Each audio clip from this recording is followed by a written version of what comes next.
የተባበሩት መንግስታት ድርጅት የጸጥታው ምክር ቤት በጋዛ ዓለም አቀፍ የጸጥታ ኃይል እንዲሰማራ ያሳለፈውን ውሳኔ ሐማስ ፈጽሞ እንደማይቀበለው አስታውቋል። የተመድ ጸጥታው ምክር ቤት በጋዛ ዘላቂ ሰላም እንዲሰፍን ያስችላል በሚል በአሜሪካው ፕሬዝዳንት ዶናልድ ትራምፕ የቀረበውን ረቂቅ ሐሳብ አጽድቋል። 20 ነጥቦችን እንዳቀፈ የሚነገርለት የዶናልድ ትራምፕ የዘላቂ ሰላም ረቂቅ እንደ እንግሊዝ፣ ፈረንሳይ፣ ሶማሌ ያሉ ሀገራት ድጋፍን ሲያገኝ ሩሲያና ቻይና ይሁንታንም እምቢታንም ሳያሰሙ በድምፀ ተአቅቦ ተዋል። በፈረንጆቹ ጥቅምት 7 2023 በሐማስ ድንገተኛ ጥቃት የተጀመረው የእስራኤልና የፍልስጤም ግጭት ከመካከለኛው ምስራቅ ቀጠና ተሻግሮ የዓለምን ፖለቲካ ምስቅልቅሉን ማውጣቱ የሚታወስ ነው። ከባይደን አስተዳደር እስከ ዶናልድ ትራምፕ፣ ከአንቶኒዮ ብሊንከን እስከ ማርኮ ሩቢዮ፣ ከኳታር እስከ ካይሮ፣ ከተመድ እስከ አውሮፓ ህብረት ድረስ የእስራኤልና ሐማስ ጦርነት ከባድ ሆኖ ቆይቷል። ከምርጫ ጊዜያት እስከ ነጩ ቤተ መንግስት ዳግም በመግባት የእስራኤልና ሐማስ ጦርነትን እንደሚያስቆሙ ሲለፍፉ የከረሙት ዶናልድ ትራምፕ በስተመጨረሻም ከሌሎች የእስላሚክ ሀገራት ጋር በመሆን ጥቅምት 10 2025 ወደ ተኩስ አቁም ስምምነት ገብተዋል። ሐማስና እስራኤል ለጊዜው ግጭቱን ቢያቆሙም የጥቂት እስረኛና ታጋቾችን መለዋወጥ ቢፈጽሙም የተኩስ አቁም ስምምነቱ ምሉ ሳይሆን ቀርቷል። እርስ በርስ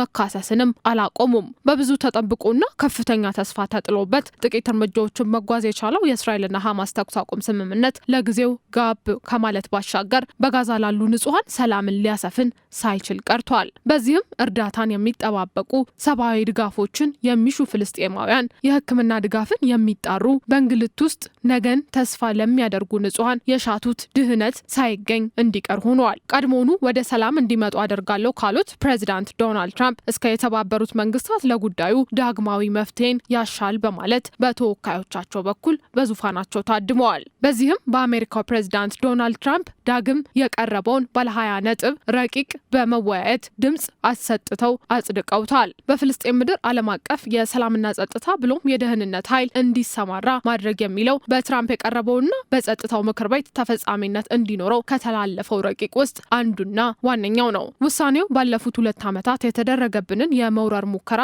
በእጅ አዙር ተፈጻሚነት እንዲያገኝ የሚረዳና የፍልስጤምን ሉዓላዊነት የሚጋፋ ነው ሲል ሐማስ ውሳኔው ከተላለፈ ከሰዓታት በኋላ ባወጣው መግለጫ እንደማይቀበለው አስታውቋል። በዘርፉ ክትትል ሲያደርጉ የቆዩ በርካታ ፖለቲከኞች በበኩላቸው የጸጥታው ምክር ቤት በታሪኩ ካሳለፋቸው ውሳኔዎች አግባብነት የሌለው ነው ሲሉ ከዘ ጋርዲያን ጋር በነበራቸው ቆይታ አስታውቀዋል። የዶናልድ ትራምፕ በጋዛ ላይ ያላቸውን የበላይነት የሚያቀዳጅና የጸጥታው ምክር ቤት ላይ ያላቸውን የበላይነት የሚያረጋግጥም ነው ባይ ናቸው። በሌላኛው ጽንፍ ዶናልድ ትራምፕ ውሳኔያቸው ያላንዳች ውዥንብር ተቀባይነት በማግኘቱ ጮቤ ላይ ስለመሆናቸው ይነሳል። ትሩዝ በተሰኘው ማህበራዊ ትስስር ገጻቸው የጸጥታው ምክር ቤት ትልቁን ታሪካዊ ውሳኔ አሳልፏል። ይህ ውሳኔ ከጋዛ አልፎ በመላው ዓለም ሰላምን ለማስፈን መንገድ ከፋሽ ነው ብለዋል። በጋዛ ሰላምን በዘላቂነት እንዲያሰፍን የሚመሰረተው የሰላም ኃይል የእስራኤል ወታደሮች ከጋዛ ጠቅልለው እንዲወጡ የሚያደርግ የንጹሃንን ደህንነት የሚጠብቅና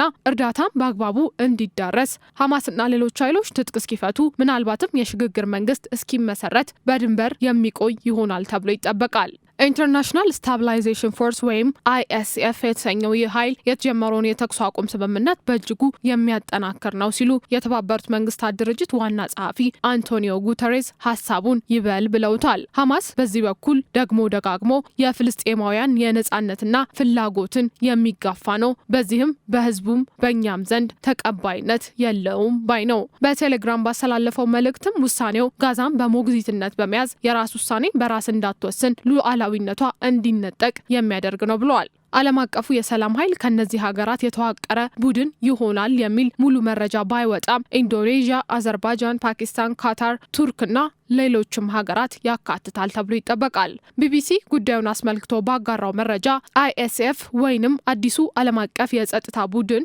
ከእስራኤልና ግብጽ እንዲሁም ከተጣሩ የፍልስጤም የፖሊስ ኃይሎች ጋር በመሆን ድንበርን የማስጠበቅ እንዲሁም ህጋዊ ያልሆኑ ታጣቂ ኃይሎችን በጥቅሉ ትጥቅ የማስፈታት ስራ እንደሚሰራ አብራርቷል። ዓለም አቀፉን የጸጥታ ኃይል ከመመስረትና ከማስፈር ባሻገር በፍልስጤም ቦርድ ኦፍ ፒስ የተሰኘ የሽግግር መንግስት ለማቋቋም የሚያስችል ውሳኔ በተባበሩት መንግስታት የጸጥታው ምክር ቤት መተላለፉን ቢቢሲ አስነብበዋል። ይህ ቦርድ ኦፍ ፒስ ደግሞ ፍልስጤማውያን ከየዘርፉ የተውጣጡ ምሁራንና ባለሙያዎችን የሚያካትትና የክትትልና ቁጥጥር ስራን የሚያከናውን መሆኑ ተገልጿል። ሐማስን አይሆንም እምቢታ ውስጥ የከተተውን የዝርዝር ረቂቅ እስራኤል በበኩሏ በእልልታ ስለመቀበሏ ተሰምቷል። የእስራኤሉ ጠቅላይ ሚኒስትር ቤንያሚን ኔታንያሁ ፕሬዚዳንት ዶናልድ ትራምፕ ድካም የማያውቃቸው የጸጥታው ምክር ቤት ደግሞ ታታሪ ኃይል ሲሉ ውሳኔውን ተከትሎ አሞካሽተዋቸዋል። በሌላ በኩል የእስራኤል መንግስት ተቃዋሚዎች ኔታንያሁ እንዲያለ ውሳኔን በይሁንታ መቀበላቸውን አውግዘውታል። በአንድም በሌላም መንገድ